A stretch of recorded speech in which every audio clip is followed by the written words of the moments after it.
Hi student, let's read the question and question says that which among the following statements is incorrect regarding graphite.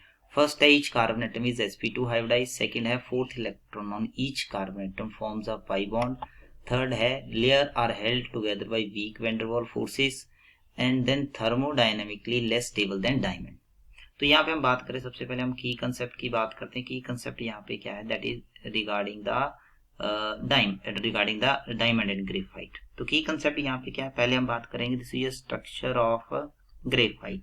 तो structure of graphite की हम बात करें तो structure of graphite को आप लोग देखें ध्यान से. तो ये क्या होता है, यहाँ पे आपके पास ईच कार्बन एटम जो वो sp2 हाइब्रिडाइज होता है. क्या होता है, sp2 हाइब्रिडाइज. तो यहाँ पे आप देखोगे इस तरह से यहाँ पर आपके पास ये लेयर्स जो हैं ये आपके पास यहाँ पे प्रेजेंट होती हैं. तो यहाँ पे क्या होगा, ये लेयर्स जो हैं हेक्सागोनल लेयर्स जो हैं ये इस तरह से, एक लेयर है यहाँ पे, इसी तरह से दूसरा लेयर भी आपके पास होगा लाइक दिस. ये लेयर्स जो हैं वो आपके पास यहाँ पर हैं. ये लेयर के बीच क्या होती है, यहाँ पे वीक फोर्सेस ऑफ अट्रैक्शन है लाइक दिस. ठीक है, तो यहाँ पे ईच कार्बन एटम जो है वो क्या होगा, sp2 हाइब्रिडाइज होगा. तो एक यहाँ पे आपके पास जो है वो यहाँ पे फ्री इलेक्ट्रॉन बच गया. क्या बच गया, फ्री इलेक्ट्रॉन बच गया.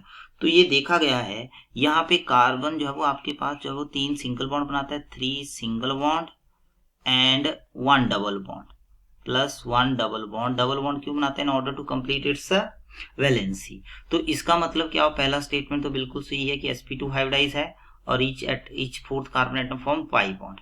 और देखो ये लेयर स्ट्रक्चर है, ये लेयर स्ट्रक्चर है. इस स्ट्रक्चर में क्या होगी, weak van der Waals forces होगी, लेयर स्ट्रक्चर. और इसके कारण क्या होगा, that is your weak van der Waals forces जो हैं ये आपके पास रहती हैं, weak van der Waals forces. इनके कारण क्या होता है, weak van der Waals forces के कारण क्या होता है, इसका क्या होता है, it has soft nature. It has, यहाँ पे आपके पास बन जाएगा सॉफ्ट नेचर. ओके, ये देखिए. अब नेक्स्ट जो फोर्थ स्टेटमेंट है, यहां से पूछा गया है कि thermodynamically less stable then diamond.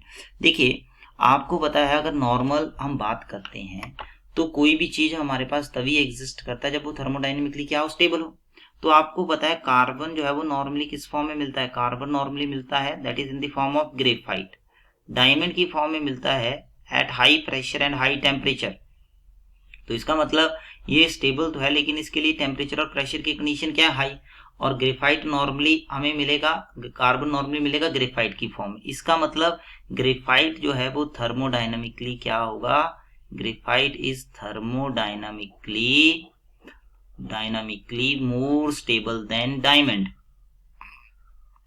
More stable then diamond, stable then आपके पास बन जाएगा डायमंड. इसका मतलब क्या होगा, इनकरेक्ट स्टेटमेंट आपके पास क्या होगा, दैट इज फोर्थ. तो फोर्थ ऑप्शन जो है वो आपका राइट आंसर होगा. So I hope this will clarify your doubt. Thank you.